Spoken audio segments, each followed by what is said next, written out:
The woman has an IQ as high as 160, but she is only working as a cleaner. The reason for this is that she suffers from severe obsessive-compulsive disorder, because she can't control her thoughts. She can't keep a job for a long time. As a single mother raising 3 children, Morgan has to work hard to earn money to support her children. One night, she finally got a job cleaning at the police station. She was having so much fun listening to music while working, she accidentally knocked over a file box containing a murder case. With her extremely high IQ and keen insight, Morgan could tell there was something wrong with the case just by looking at the crime scene photos. She found that a man was assassinated and his wife went missing in a strange way. The police regarded the man's wife as a suspect who fled after committing the crime. But after Morgan carefully thought about the clues, she directly made changes on the clue board without hesitation. She changed the identity of the man's wife from a suspect to a victim.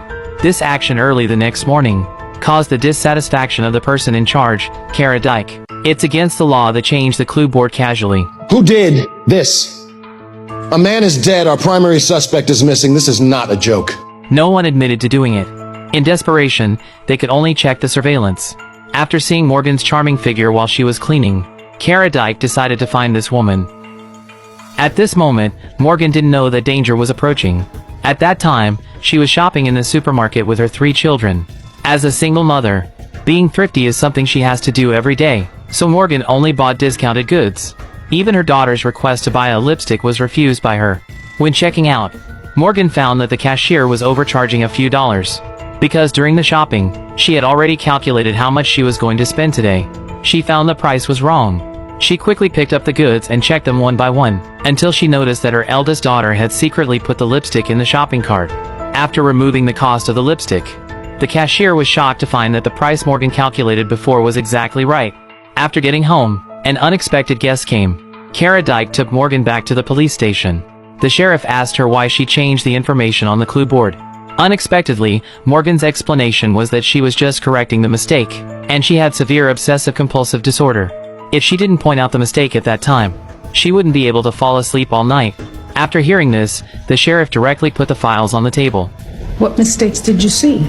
Unexpectedly, Morgan analyzed them in an orderly manner. After a man was assassinated, the suspect was identified as his missing wife. But according to the photos taken at the crime scene, the throw pillows on the sofa were evenly arranged in an alternating color pattern.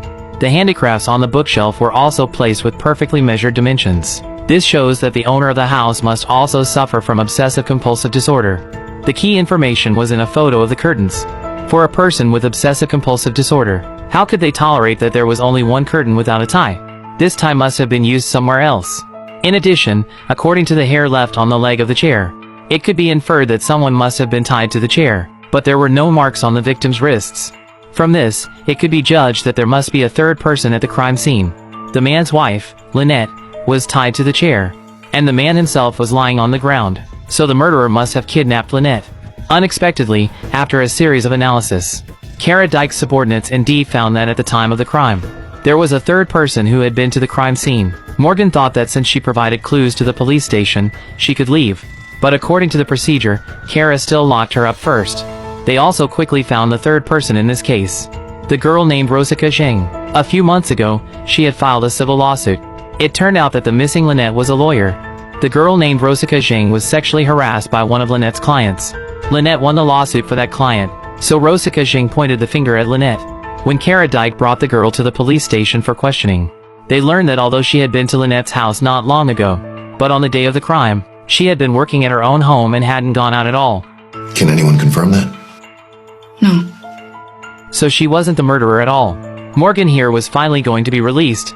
Before leaving, she saw Kara and the sheriff analyzing the evidence at the crime scene. Although she was really angry, with just one glance, Morgan could tell there was something wrong.